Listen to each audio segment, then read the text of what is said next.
जमीयत उलेमाए हिंद के प्रमुख सैयद महमूद मदनी के एक बयान पर सियासी बहस गर्मा गई है। कल मदनी ने कांग्रेस पर आरोप लगाया कि वो मोदी का डर दिखाकर मुसलमानों के वोट लेना चाहती है। जयपुर के एक कॉन्फ्रेंस में मदनी ने कहा कि मुस्लिम समुदाय को डराया नहीं जाना चाहिए।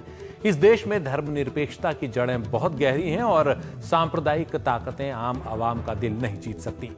किसी का डर दिखाकर कांग्रेस को मुस्लिम वोट लेने की कोशिश नहीं करनी चाहिए। पार्टी को मुसलमानों की भलाई का काम करना चाहिए, जो वो नहीं कर रही है।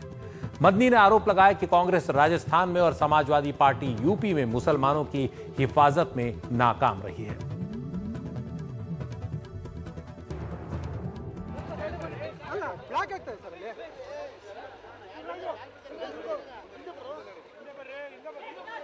जो उनकी छवि रही है, उस छवि की वजह से और उनका गुजरात के इलेक्शन जीतने के लिए, इलेक्शन लड़ने के लिए जो तरीका रहा है, उस तरीके की वजह से वो चर्चा में हमेशा बने रहे हैं।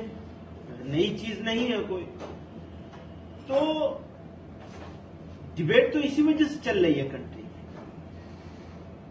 कि वो एक्सेप्टेबल होंगे एक बड़े सेक्शन के इस देश के लोगों के या नहीं होंगे। और कांग्रेस का कहना है कि किसी को डराना उसका काम नहीं है। किसी को डराना, किसी की शक्ल दिखा के डराना, ये हमारा काम नहीं है। ये बुज़दिल लोग करते हैं काम। और मैं आपको ये बताना चाहता हूं कि मदनी साहब ने अगर ऐसा कहा है तो मैं उनसे पूछना चाहता हूं कि क्या उनको कोई मोदी का प्रेम हो गया है? इससे पहले उनका स्टैंड मोदी के बारे में क्या था? वो जब मुसलमानों के दरमियान में जाकर तकरीरें करते हैं तो मोदी के बारे में क्या मानते हैं, वो मुझे बताने की जरूरत नहीं है, वो उनको सब पता है। और मौलाना मदनी की राय से कई मुस्लिम नेता भी सहमत नजर नहीं आ रहे हैं। लखनऊ के खालिद रशीद फिरंगी महली दोनों मसलों को अलग अलग करके देखने के हिमायती हैं। मोदी का मसला दूसरा है, कांग्रेस का मसला दूसरा है, और आने वाले जो ये जनरल इलेक्शन है यकीनी तौर पे बहुत ही ज़्यादा अहमियत का हामिल है। और इसमें इस इलेक्शन में ये बात तय होनी है कि हमारा मुल्क सेकुलरिज्म के रास्ते पे आगे बढ़ेगा कि कम्युनलिज्म के रास्ते पे आगे बढ़ेगा।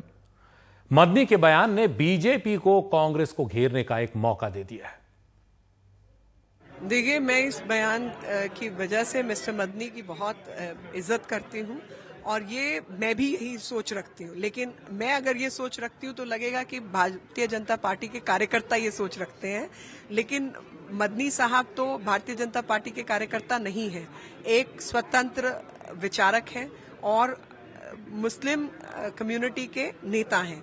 तो अगर उनकी भी ये सोच है तो हमें को इज्जत की नजर से देखना चाहिए और जो तथ्य हैं उनके आधार पर ये जो बात उन्होंने कही है वो सही पाई गई। इनके नेतृत्व में चुनाव लड़ने से पार्टी एक अच्छी संख्या में उभर करके आएगी।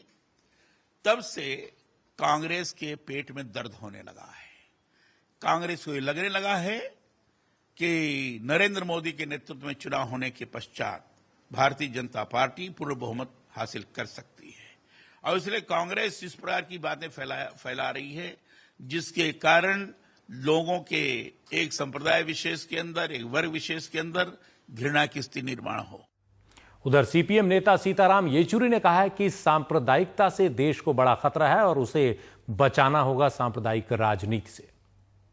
हमारा ये कहना है कि जो भी कर रहे हैं इस तरीके की फिरकापरस्ती की राजनीति से देश को बचाना, और सब जानते हैं कि सांप्रदायिकता के आधार पर राजनीतिक फायदा उठाने का काम बीजेपी करता रहा है और कर रहा है।